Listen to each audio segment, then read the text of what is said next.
கர்த்தருக்கு ஸ்தோத்திரம். இன்று கர்த்தருடைய வார்த்தை சங்கீதம் 89:24. என் உண்மையும் என் கிருபையும் அவனோடு இருக்கும், என் நாமத்தினால் அவன் கொம்பு உயரும். கர்த்தருக்கு பிரியமானவர்களே, இன்று கர்த்தர் நம்மை பார்த்துதான், உங்களை பார்த்துதான் கர்த்தர் சொல்லுகிறார். என்னுடைய உண்மையான என்னுடைய வார்த்தையும் என் கிருபையும் எப்போதும் உங்களோடு இருக்கும் என்று கர்த்தர் சொல்லுகிறார். என் நாமத்தினால் நீங்கள் எல்லாரும் உயர்த்தப்படுவீர்கள், ஒருபோதும் குறைந்து போவதும் இல்லை, தாழ்த்தப்பட்டு போவதும் இல்லை, கஷ்டப்பட்டு போவதும் இல்லை என்று கர்த்தர் என்று வாக்கு பண்ணுகிறார்.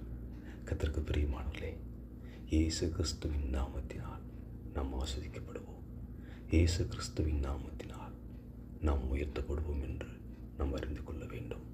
தேவனை அல்லாமல் நம்மளால் யாராலையும் உயர்த்த முடியாது, சந்தோஷிப்பிக்க முடியாது, சமாதானமாய் பார்த்து கொள்ள முடியாது.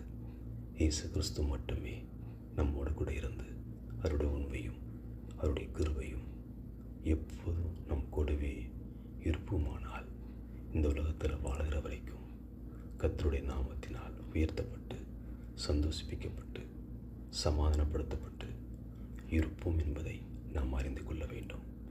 ஒரு நாளும் ஒருபோதும் நம்மை விட்டு விலகி போக மாட்டார், நம்மை கைவிட மாட்டார், எப்போதும் நம் கூடவே